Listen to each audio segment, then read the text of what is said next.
আসন্ন রাজ্য সম্মেলনকে সামনে রেখে ছাত্র যুব ভবনে অনুষ্ঠিত হলো ত্রিপুরা প্রতিবন্ধী অধিকার মঞ্চের প্রস্তুতি কমিটির গুরুত্বপূর্ণ সভা।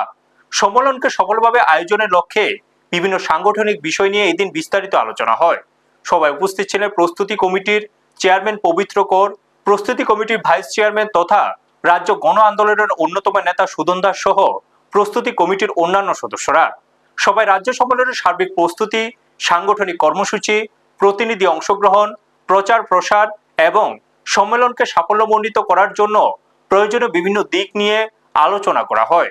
পাশাপাশি প্রতিবন্ধী ব্যক্তিদের অধিকার, সামাজিক নিরাপত্তা, শিক্ষা, কর্মসংস্থান এবং সরকারি সুযোগ সুবিধা নিশ্চিত করার দাবিকে আরো জোরদার করতে ভবিষ্যৎ কর্মসূচি গ্রহণের উপরও গুরুত্ব আরোপ করা হয়।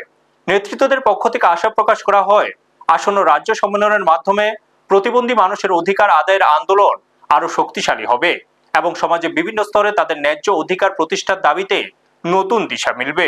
ব্যুরো রিপোর্ট, নিউজ তৎকাল 24। প্রতিবন্ধী অধিকার মঞ্চ রাজ্য কমিটি তার সম্মেলন উপলক্ষে প্রস্তুত কমিটির সহ সভা হয়। আগামী 6 সেপ্টেম্বর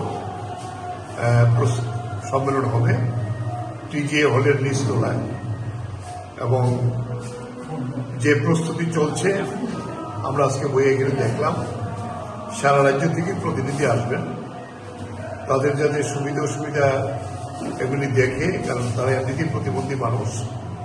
যে কমিটি করা হয়েছে আমি বলেছি তাদের সমস্ত ধরনের সহযোগিতা আমরা যারা তার সঙ্গে যুক্ত আছি আমরা এটা করব, এবং সম্মেলন যদি সুন্দরভাবে সফল হয় সেটা সবাই মিলে আমরা দায়িত্ব নিয়ে সম্পন্ন করব। এই আলোচনার ভিত্তিতে আজকে মিটিং আমরা এখানে শেষ করেছি। আপনারা দেখছেন নিউজ তৎকাল 24।